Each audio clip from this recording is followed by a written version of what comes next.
दोस्तों,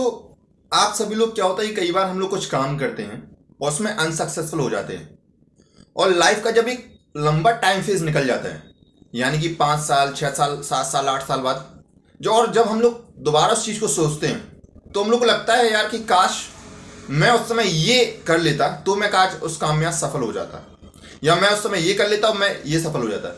तो गाइस, उस समय आपको बहुत दुख फील होता है कि यार मैं ये नहीं कर पाया, मेरा इसमें हो नहीं पाया था, ये रह गया था। ठीक, हाँ, एक अच्छी पोजीशन पे अगर किसी और काम में आप वो उसमें नहीं हो पाए, लेकिन किसी और काम में आप सक्सेसफुल हो गए थे, लेकिन तब भी आप जब सोचते हैं तो थोड़ा सा दुख तो होता ही है। ठीक, तो उससे केवल एक ही कंडीशन है जिसको आपको कभी दुख नहीं होगा उस चीज़ को सोच के।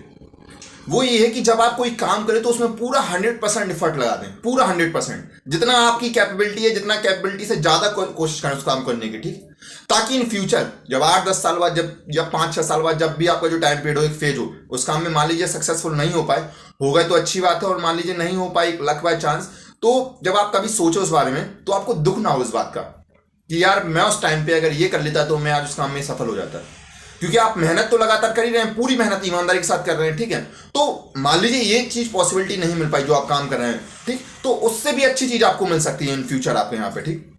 उससे भी शायद अच्छा कुछ सक्सेसफुल हो जाए। जैसे मान लीजिए कि आप कोई गवर्नमेंट जॉब की तैयारी कर रहे हैं और उसमें आपका एफर्ट आप पूरा 100% दे रहे हैं, लेकिन उसमें लक बाय चांस सक्सेसफुल नहीं हो पाए, तो आपने कोई बिजनेस डाला और उसमें आप क्या हुए, बहुत अच्छे मुकाम पे पहुंच गए, बहुत एक अच्छा सक्सेस पा गए। लेकिन कभी जब आप सोच रहे हो उस चीज को, पुरानी चीज को लेके कि यार उस समय मैं ये कर लेता तो शायद मेरा नहीं हो जाता है, या फिर ऐसा कुछ आपका। ठीक है, तो उस चीज को कभी दुख नहीं रहेगा आपको। ठीक है कि यार, या फिर मान लीजिए आप नहीं पहुंच पाए उस चीज उस मुकाम तक जो आपको चाहिए था इन फ्यूचर में आपका, तो बहुत दुख हो जाता है। तो उस दुख से बचने का केवल एक ही रीजन है कि आप जब भी कोई काम करें तो पूरा ईमानदारी के साथ करो, पूरा 100% देके करें, ताकि इन फ्यूचर जब आप कभी उसको सोचे तो उससे रिलेटेड आपको कोई भी दुख महसूस ना हो, कुछ भी आपको ऐसी फीलिंग ना हो आपको, क्योंकि आपने अपना पूरा 100% दिया। और अगर आप मेहनत कर रहे हैं पूरे ईमानदारी के साथ, तो आपको इन फ्यूचर उससे भी कुछ अच्छा सक्सेसफुल मिलेगा, आपको उससे भी अच्छा अचीवमेंट मिलेगा आपको यहाँ पे। ठीक, तो ये बात हमेशा अपने माइंड में सेट करके रखिएगा आपको कि जो कुछ भी करना है वो पूरी ईमानदारी के साथ और 100% देकर करना है आपको यहाँ पे, कुछ भी हो जाए।